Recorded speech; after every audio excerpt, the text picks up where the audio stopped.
All right, I'll go ahead and get us rolling. Good morning, everyone. My name is Erica Gray, and I am one of the social and emotional learning coaches in the district, in the MSD of Wayne Township. Welcome to the Mental Health and Wellness series, the 22-23 school year, sponsored by the Office of Special Services, Cummins Behavioral Health Systems, and Project Aware. Thank you so much for being with us today. And we are absolutely hopeful that you're going to walk away with some valuable information that will help you in your role in supporting your staff and students. But before we begin, I just want to make sure that you are aware that questions should be entered in the chat. I will monitor the questions throughout the presentation and help make sure that they are addressed at some point during the presentation. At the end of the session, we will allow Lindsay to answer as many questions as time will permit. Sessions will be recorded and made available on the OSS Hub for your convenience, so you can go back and revisit that if you'd like. And then lastly, at the end of today's session, you will be asked to complete an exit ticket where you will choose a book to add to your professional library. And we also invite you to provide some feedback for us, which is a valuable gift to us. Okay. So now I am pleased to introduce Lindsay Kuzi, the Education and Behavior Coordinator for Cummins Behavioral Health Systems, to share about compassion fatigue. All right. Good morning. Thank you so much. If you were not with us for the last training, my name is Lindsay Kuzi. I'm the Education Behavioral Health Coordinator with Cummins, and my role is to do this. I work with the 150 plus schools that we partner with, and I provide professional development. I provide mental health trainings for staff, for students, for parents, runs the gamut of what we can do with this role. We started this role because we saw the need coming out of the pandemic, especially for our educators and for our students, and that there was just a need for this. I'm a licensed mental health counselor. I'm a certified clinical trauma professional, a certified compassion fatigue professional, and a certified advanced grief counseling specialist. I've been in the field for about 20 years. I started my work in the waiver side, working with intellectual disabilities and dual diagnosis. I was at Daymar and started their intensive behavior intervention program before I went back to school-based services and ended up here. There will be time at the end definitely for questions, but as Erica said, if you have things that pop up, please feel free to put them in the chat. This will have some working pieces to it today that you are encouraged to practice and to partake in, because the more that you can put into your resiliency and in some of these activities that we do, the more you're going to be able to shield yourself from some of this compassion fatigue. I think this is a great timing for this presentation because as we're going into winter break, hopefully some of these things are things that you can focus on. That which is to give light must endure burning. Viktor Frankl is the one that said this. He's an Austrian neurologist, psychiatrist, philosopher, author, and Holocaust survivor. No one remains unaffected. Some people cope better than others, but no one's unaffected in the work that we do. That's why we're here today. It's been a long few years. And it's been a long few years on top of the hard work as educators that you do already. So I want to say thank you for all that you continue to do. And I hope today that something triggers with you or that you can take something with this and really take a journey to resiliency through your compassion. So what to expect today? We're going to talk about compassion fatigue, and we're going to identify and practice those resiliency skills. Typically, I start this training with a background on trauma. Most educators have significant backgrounds in trauma, so I'm just going to jump into the compassion fatigue side. The goal today is for relief and maybe some control over the feelings and emotions that we're having or maybe having or feeling on that burnout side. I also want you to notice your feelings and acknowledge them as we go through this. If you're having some negative feelings, question yourself, why am I feeling this way? Could it be because this is really speaking to me and I really need to work on this? Or is it just it's 7:30 in the morning and I don't really want to be listening to this? It could mean any of those things, but it also could mean that there's some places that you could do some work. So I invite you to just sit with those feelings and really identify where they're coming from. And I last really want to call out the elephant in the room. A lot of times when I talk about compassion fatigue with school districts, we've done self-care. We do that all the time. We talk about self-care. This is not just self-care. I want to be really clear that this is coming from a trauma-informed lens. We are going to look at things and offering techniques through a whole body experience. It's really pulling in the social emotional learning thoughts of I have to be regulated before I can help a dysregulated person. And so some of the things that we're going to talk about today will help in those moments. We can't always dissociate and take a break from the activity, right? We can't walk away like we sometimes have our students do. We can't walk out of a classroom when we're dysregulated. Well, you could, but probably not great things are going to happen with that. So this is some things that you can do also in the moment to help regulate yourself. So what is compassion fatigue? There's lots and lots of things, names that people use that talk about this, but really what this is it's a combination of two things. So it was really identified in the mid-90s by 3 sets of research and publications: Compassion Fatigue by Charles Figley, Secondary Traumatic Stress by Beth Stamm, and Trauma and the Therapist by Lori Perlman and Karen Sockvitney. So you're hearing it's a lot about therapists, but this really has expanded to include anybody that works with people who have trauma experiences that are shared with you. So secondary traumatic stress was developed primarily by Figley and Stamm in the 90s. And this is where they found service providers appeared to show signs similar to PTSD without having been exposed to the trauma itself. So with PTSD, there has to be an event. There's a very specific criteria for PTSD diagnosis. But they were feeling, they had all these other symptoms, but they didn't have that one event that we're going back to. In primary trauma, it's identifiable, and in secondary trauma, it's slow. It's difficult to recognize in oneself. It kind of can sneak up on you. Vicarious trauma is this concept that was introduced by Perlman and Sockvitney in the mid-90s as well. And this was the profound world shift that happens when helpers work with individuals who experience traumas. They have a dangerous worldview. I, as I mentioned, worked at Daymar, and when I came out of grad school, I was working with individuals with a dual diagnosis. They had an intellectual disability or autism and some sort of mental health disorder. And then I was at Daymar when I was pregnant with my first child. And so part of my dangerous worldview was I was surrounded by some of the most difficult children to work with from a behavioral standpoint. And so that's where my worldview is coming from. Am I surrounded by this? Is this what my first child is kind of going to be? Is this what the world is? As they grew up, my vicarious trauma followed me from some of those experiences. And I worked with some really sexually maladaptive youth who had some really major things that happened to them. But now as my children are wanting to go online and play games and game with other people, my mindset goes to dangerous things just because of the experiences that I've had through my vicarious trauma of where I've worked. So it's those things that kind of can sneak up on you. Like I said, this is 12 years later and now it's coming out and I'm going, oh, wait, I need to really check this because this is not necessarily real. This is my dangerous worldview.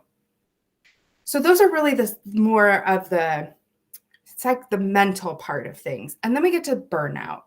And burnout is really a full body exhaustion.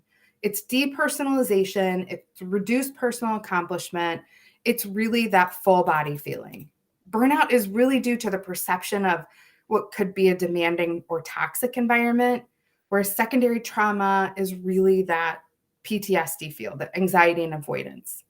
Signs and symptoms of burnout can look like anxiety, compulsivity, and hopelessness. It's a little more towards kind of a depression feel versus the other side, which is more avoidant and anxiety. So I sent all of these documents to you, so you will have these available to you at some point. But this is a protocol, and this is the assessment that you can use to track where you're at with things. It's not a one and done. It's one of those things that you can go through.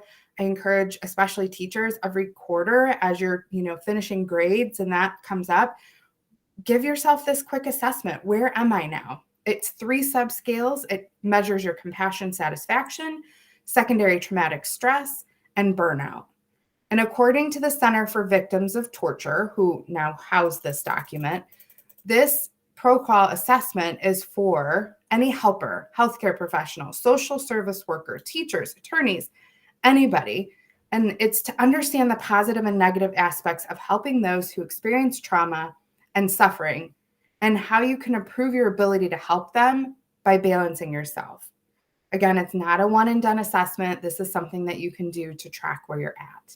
This is not something that somebody has to give you. This is a self-assessment. You have the entire document that goes through all of the questions and then how to score it. Okay, so now let's talk about our resilience skills. The resolution to secondary trauma includes behavior resolution. Burnout relies on some perceptual resolution, and these all must be done together in order to combat compassion fatigue. These are not things that you necessarily have to do and we check them off, right? We're not gonna be like self-regulation done. Okay, I don't have to think about that anymore. These all work together.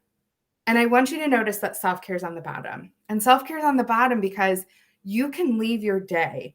And if you have not had self-regulation, you have not kept to your values, you've not worked to change the narrative, and you're still all in your sympathetic nervous system where you're still in that fight or flight mode, doing self-care is going to further the dis-ease in your body because you're going to be working a body that's already in that frenzied system.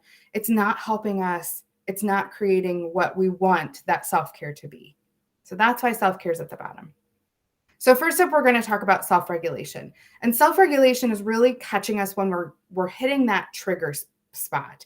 So it's right after trigger. It's kind of on that way to agitation, and you're recognizing that change in your body, your sympathetic nervous system starting to take over.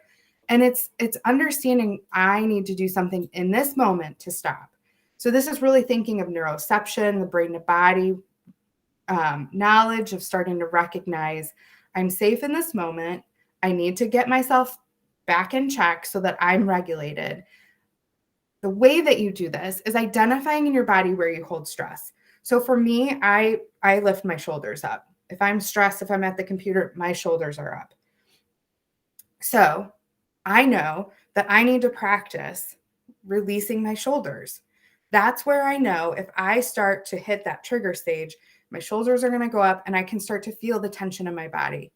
That's where the practice comes in. It's understanding I feel it in my shoulders. I'm going to lift them. I'm going to release them. And I'm going to practice that in non-stressful situations, right? We talk about that a lot. If we can have our coping skills in non-stressful situations, the goal is that we can generalize them to use them when we need them. So this is where that conversation is a little bit different. This is where we're talking about that trauma lens coming in. This is where that social emotional learning, right? Where we self-regulate ourselves. So let's practice some ways that we can do this. The first way we can do this is called a body scan. Now, body scans, if you listen to the Calm app, can be these really beautiful things where you're laying in bed, right? And you're going from the top down and you're just relaxing into your mattress and then magically you fall asleep. Well, we can't do that in the moment, right? So this is a body scan in a similar way, but this is a body scan with you. Your eyes are open, you're present in the moment. I'm just identifying those places where I know that I hold my tension and I'm releasing them. So it's a quick 10-second scan, and this is where you have to know your body. So this is where that practice comes in ahead of time of, oh yeah, I clench my teeth when I'm stressed. And so I need to make sure if I'm feeling that I'm going to go to my jaw first and relax that, and then I should be able to relax the rest of my body. So I invite you to join me in this practice. It's just a quick 10 seconds. We're going to start from the top of our head and just do a quick check all the way down. And you're just going to release those things that are tight. Again, your eyes are open. You're here and you're present. You're just taking an inventory super quick on what's going on in your body. So 10 seconds, I'll count it out, going from the top down, and just release those things that are tight. 10, 9, 8, 7, 6, 5, 4, 3, 2, 1. If that's something that you feel like would be a good practice or would serve you, take it with you. If not, here's a different way to look at it. Another practice is muscular to skeletal. Your muscular system is designed for your movement, where your skeletal system is designed to hold you up. So with this exercise, we're doing a similar thing to the body scan, but we're going the opposite direction, and sometimes that helps. If you've ever done Pilates or yoga and you do that roll up, this is similar to what we're doing here where we're stacking our spine, but we're doing it while we're in the moment again. We're doing it while we're seated. We're doing it so that we can relax our bodies again. So for this one, we go from the feet up to your head, and you're kind of, as you're going, stacking your bones, stacking your back, and ending with your head. So it's kind of a bobblehead. So again, I invite you to join me on this. We're going to go from your feet up and just check in and release any spots that are tight for you. Ready? 10, 9, 8, 7, 6, 5, 4, 3, 2, 1. If this is something that serves you, take it with you. If it doesn't, I have some more. So another practice that may work is touching your lips. And I know this one may be difficult because of germs and we don't want to touch our face and our lips. But if you're at a place where maybe you're wearing a mask or you've just washed your hands, simply running your finger over your lips can begin that parasympathetic nervous system response. This is one of my favorites when I'm doing, especially when I'm online doing my therapy sessions. I will often sit like this. And I never really thought about it until I read this research. And I kind of was doing this just out of instinct, that it helped me to remain in the moment and help me to be calm. If this is something that works for you, it's a quick, just kind of rubbing your lip, nothing big. If it serves you, you can take it with you. And if it doesn't, I have some more. So another practice that you can work on is your peripheral vision. So when we get into that sympathetic nervous system response, our fight, flight, or freeze, our field of vision narrows, which was good when we were running away from saber-toothed tigers. There's a tree in front of me, or there's a cave, or I am getting out of here and I can get over there. It's also great if you're in the Army or if you're in the Navy or whatever, and you are a sniper. They need their field of vision really narrow. We don't need that. So as you notice, if you've ever been in a situation where you just really feel heightened, you may have noticed that your field of vision gets really narrow. You really get focused in on what's happening in the moment. Sometimes that's good. Again, most of the time it's not.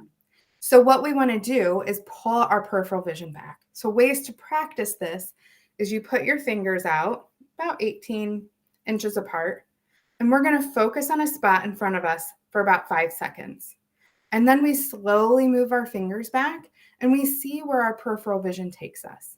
So I invite you to join me now to practice. You can put your fingers up, look at a point on the wall for 5, 4, 3, 2, 1.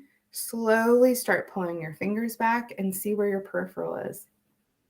You can do this in room and not use your fingers, because as you're entering the room, especially if it's your classroom, you know what's normally in your peripheral. And so if there's a picture over here that's normally in my peripheral, and I've got a student that's just really dysregulated, and all of a sudden I can't see that picture anymore, you know my peripheral is going. And do I really need to have my peripheral going? Is this an unsafe situation, or is this safe and I can pull that back? Again, another way to work on it, if this serves you, take it with you. And if it doesn't, you can leave it here. Another practice is tapping or bilateral stimulation. And this is, again, something that activates both sides of the brain. So it does help in processing information, which is great, but it also can help calm us in the moment. So this is one that you don't want to over tap. So it's a right to left tap, and it's 6 to 12 times, and that's it. So if I was tapping, you can do this on your legs, but it would be right, left, 3, 4, 5, 6, 7, 8, 9, 10, 11, 12. And that's it. If that does not start to help calm your body, that's not the right thing for you, because it can also escalate your system. So it's one of those things that you need to practice to see if that would work for you. The last thing is diaphragmatic breathing. And this is going to be one of those things that's more visible to the person you're sitting with. So this is a great tool to say, hey, I'm feeling a little bit heightened. I see you're a little bit heightened. Let's try this together. Could be after that phone call. Maybe you had a really difficult parent phone call that you need to cool back down from before you see your students again or before you go home, right? Could be at the end of the day, you need to practice doing some diaphragmatic breathing just to release the day. It typically takes about 4 diaphragmatic breaths to engage your peace system back in place, and that takes about a minute or more. It also has a longer exhalation that we're going to practice. So we're going to introduce a 4-2-6 breath cycle. The longer exhalation helps to slow your breathing and re-engage that PNS system. The practice that you do with deep breathing is going to help your vagus nerve. So your vagus nerve is kind of like a muscle. So the more that we work it, the more that it's going to go, oh, she's deep breathing. I know I need to calm myself, right? We can't just go in and start breathing and think our body's going to automatically be, oh yeah, she's taking a breath, we'll calm down. It needs some work. It needs some practice to make sure that it's helping and you're doing it the right way. You also may need a different breath cycle. If you're feeling dizzy or you're feeling out of breath with the 4-2-6 cycle, that's not for you. That's going to increase your nervous system. You might need a 2-2-4 cycle. You might need a 6-2-8 cycle. Practice is where you're going to be with this. We're going to go ahead and practice this morning doing the 4-2-6 cycle 2 times through. So I invite you to inhale and exhale to prepare. And then inhale, 2, 3, 4, hold, 2, exhale, 2, 3, 4, 5, 6. Inhale, 2, 3, 4, hold, 2. Exhale, 2, 3, 4, 5, 6. We're going to move on to talking about values. We've been talking about what's activating in our sympathetic nervous system. Now we're going to talk about how those affect our behaviors.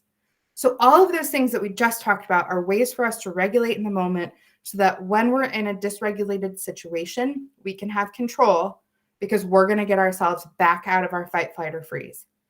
Now, this is a way that you can kind of check when you're starting to feel burnt out. Sometimes we have those perceived threats, right? We have reactive behaviors to them because we want to get away from it. So we're going to put some things together in order to make sure that our values are staying on track. And the first thing that you're going to do is to create a table. And the table is going to have 3 columns and 4 rows. What you're going to do first, and this is a document from Brene Brown's website. This whole packet is something that was also sent. So that way you can go through, there's some other questions that go along with her values piece. It's on her, she did a podcast on values. There's some really great pieces to identifying values. According to Brene Brown, there's no difference between professional and personal values. When you're selecting a value, she encourages you to ask yourself the following 3 questions. Does this define me? Is this who I am at my best? And is this a filter I use to make hard decisions? Does this define me? Is this who I am at my best? Is this a filter I use to make hard decisions? So the first thing that you're going to do, and in this today, I'm just going to ask you to identify 1. The idea would be that you would have 3 to fill out the entire top row of your document. I'm going to give you a minute to look at this list, and it could be something that's not on this list. But I invite you to take a minute and just try and choose at least 1 that you can start with to talk about in the top row of that document, because we're going to build on that in the next 2, and then you can work on those later. So I give you a minute now to identify that value.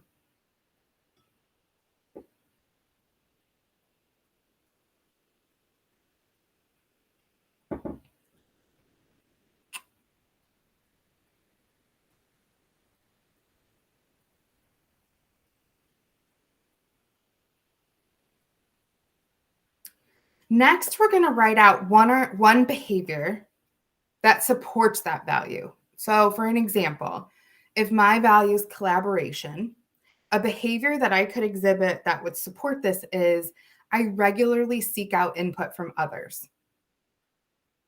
That one's a little bit harder to think about, but what's the behavior that you really feel you exhibit that supports this value? I'll give you a minute now to think about it.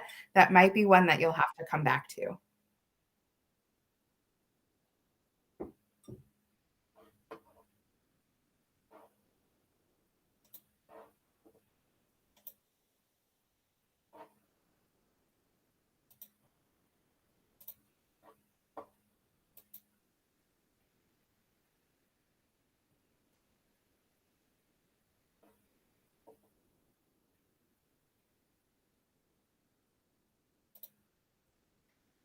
Next, we're going to talk about those triggers.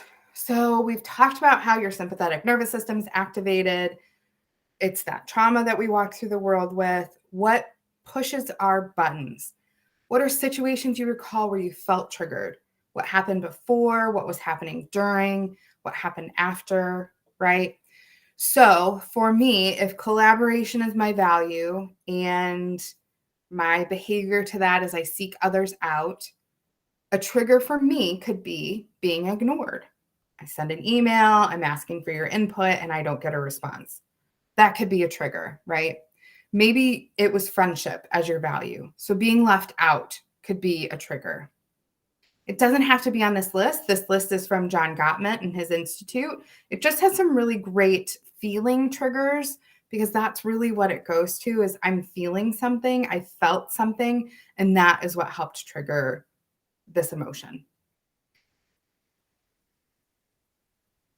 So in the third row, you would put what typically triggers that value. I'll give you a minute now to think about that.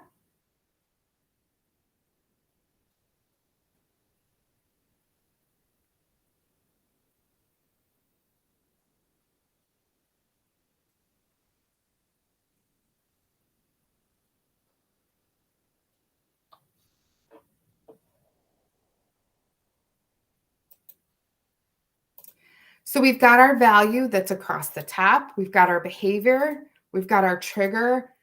And then the last piece to this puzzle is what's that self-regulation that I know is going to help me in that moment, right? If my trigger is being ignored, right, in that email, before I pop an email off to say, hey, thanks a lot, or before I let my brain go, well, they just don't care about me, I'm going to take a second and I'm going to do some diaphragmatic breathing. Before I take a response, I'm going to get my brain back to a logical brain, right? If we have our brain stem and our amygdala is triggered and we're a barking dog, we're all emotional. I'm going to get back to my logical space before I send a response that could get me in trouble, right? Maybe that person was out that day and they didn't put on their away message because they couldn't, because they were sick. So all of those pieces together are something that we want to keep somewhere that it's a visual to us. So take this into conversations with maybe your supervisors, let them know what support can look like for this. Maybe this is something that you say, I am really not living into this value and I don't know how to fix it. Maybe this is something that you just need a reminder to go, I'm way off base to this value today. Having this somewhere that it's a reminder for you that you can go back to and say, I need to get back to this, or I need to move from this. So that way it can help move you into this next conversation, which is changing the narrative. So a trauma-focused heading to this would be perceptual maturation. This really focuses on that definition of burnout. And burnout, again, is that full body exhaustion, depersonalization, reduced personal accomplishment. We feel burnout, we perceive that danger, and our internal narrative changes. The key here is that the narrative we're telling ourselves and our bodies and our heads must change. We take control over the have to mentality to get to, right? I have to teach this today, or I have to do this today, to I get to. That can be a tricky shift. It can be a hard shift. But finding the gratitude in the events of the day, changing that narrative, changing that locus of control to internal rather than external, right? Control means so much to people, which is a good thing, right? We want to give control and choice to our kids because sometimes that's all they need in that moment to help regulate themselves. We need to feel we have control and choice over what we're doing every day. It's a big feeling of independence to have control. So, for example, with changing this narrative, I've had some really horrible bosses in my past, and I had one boss in particular that every behavior plan that I submitted or treatment plan I submitted, this was before computers, before we used everything technology electronically, would come back with red marks on it. I was right out of grad school. I was getting no staffing support from him other than those big red marks. Every email I would get was, I was doing this wrong. Again, I was not getting the support I needed as a new graduate. Moved to a new job, and every time, it was a little Pavlovian too, every time that ding of my email went off and I saw my boss's name, this is a new boss, my sympathetic nervous system response would peak because I did something wrong again. I had been trained by that previous boss that every time I did something wrong. And that's where I had to change that narrative. Otherwise, I wasn't going to develop connection and trust with my new boss. I was freaking out and I didn't have all of the information in that moment to really freak out. We can perpetuate situations and increase our stress response when we don't need to, right? I talk about this. I have my oldest son. My oldest son is in middle school, and we talk about this a lot with friendships and as they're navigating all of those times in their life of hormone changes and everything. You can't finish the story if you don't have all the information, because you're gonna cause yourself a stress response that's not needed.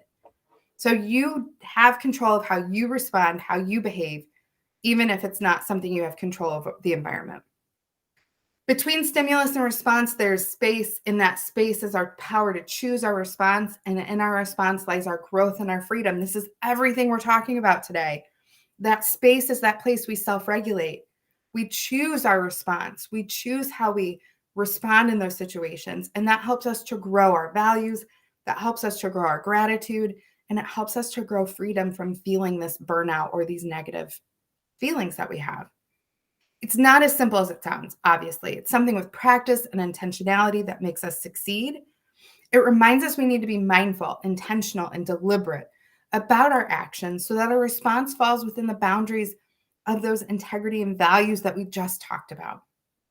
The goal is to be able to recognize those missteps in ourselves, because they'll happen. We're not perfect. We're not meant to be perfect. But it's to identify when we get off track and how can we redirect ourselves to get back on track. It can be really hard if you're experiencing compassion fatigue, right? All those gratitudes. If you're not familiar with Ted Lasso, who's on the screen, I highly recommend it. It's a fabulous show.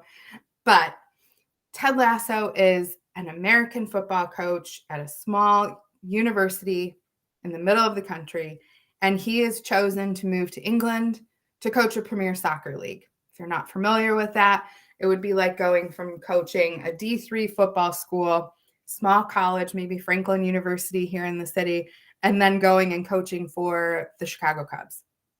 That big of a difference. And he comes in and he just gets bombarded with negatives. You're crazy for doing this. Why are you here? Every day he shows up. He's present. He has a positive attitude. He's in a state of his peace system.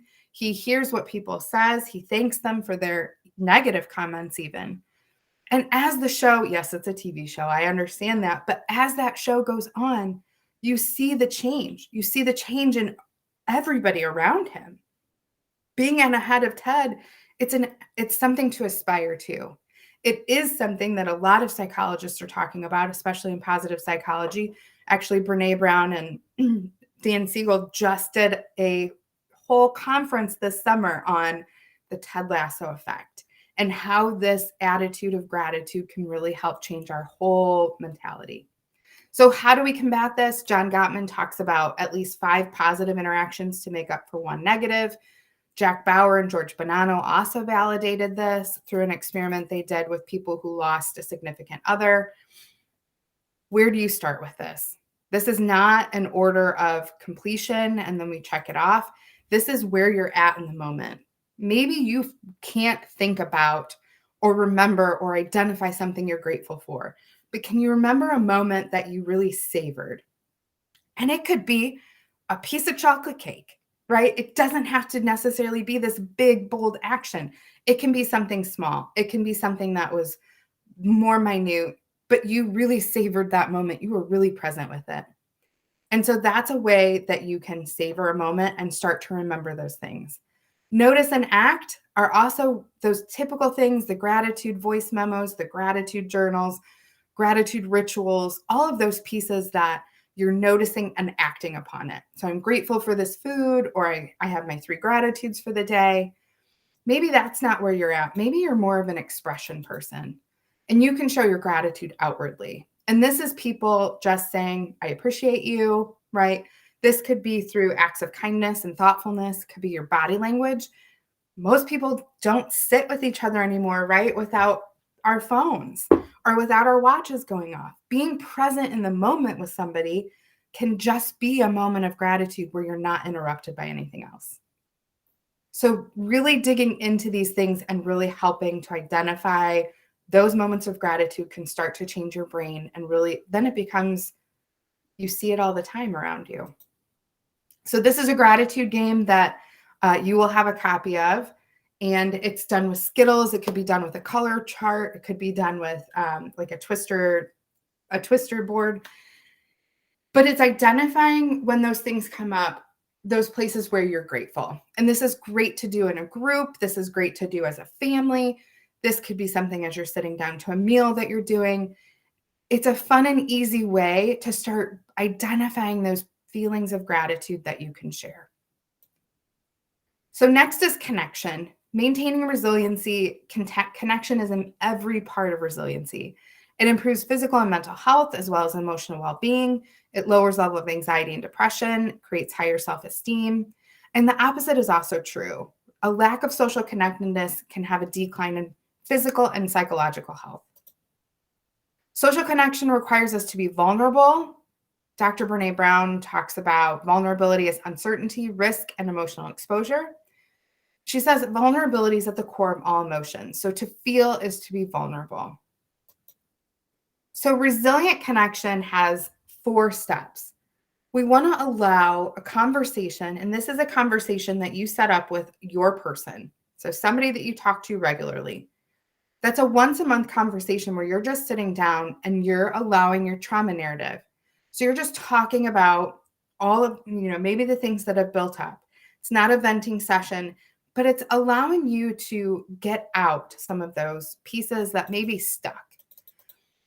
Relegating that trauma, talking about trauma, and this is the same with grief, talking about it helps to relegate it to the back. It helps to get it out.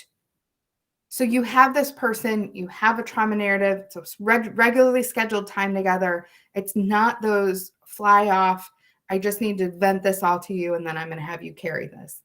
It's definitely situations where you're working together because you're going to be accountable. You're going to notice when you're veering off course. And that person is going to identify for you when they see something off in you. So again, allowing that trauma narrative for step 1, it shares what's happening, so it puts it in the past so it doesn't intrude the present. Step 2 is discussing your work being resilience. It's a judgment-free zone. There's no shame or blame, but it's a good place to review your values chart with that person. Hey, I'm feeling off here. This could be why, right? It's not a therapy session. It's just time that you're being accountable to somebody else. And then there's accountability. Are there pitfalls? And if there's pitfalls, is there a theme? Is there a person, a time, a place that's causing these that you really need to focus on? And then step 4 is really the only thing that your person will have back for you. They may be able to tell you, hey, in that staff meeting today, you just really didn't respond the way you normally do. Is something going on? Right? It's giving feedback so that transformation and change can happen. When we're in a space of stress, being approached like this could be perceived as threatening. So as your person, you're going to remind them, hey, remember, we talked about this. I'm not doing this to be mean. I'm not doing this to threaten. I just want to make sure you're okay. Hey, Lindsay, I'm sorry, while you take a pause or a breath, we have about 5 minutes left in this session, just to let you know. Okay, thank you. I have just 2 slides left, and then we'll have some time for questions because I won't go too much into self-care. Self-care, remember, we are givers of light. We need to refuel. So all of those other pieces of resiliency we've done, so now we can refuel our bodies. We do this through 3 central aspects. We have awareness of our own needs and limits. We want to be attuned to those limits, our emotions, our resources. We want to balance life activities within balance of work and play. And then connection. Again, the antidote to isolation is connection. So this could be maybe you're doing some sort of self-care as a group, could be as a family, could be just going to a class, right? And then we talk about the different types of self-care. So here's 2 types as an example. We have spiritual self-care, we have physical self-care. Spiritual self-care focuses on meditation and mindfulness, and that's not just not thinking about anything, it's stopping our brain from going forward and back and just being present in the moment. So it gives our brain a break. As we move, obviously, we all know this, we've heard this, exercise can help with decreasing anxiety. It can help with self-esteem and sleep, all of those pieces. With that, are there any questions?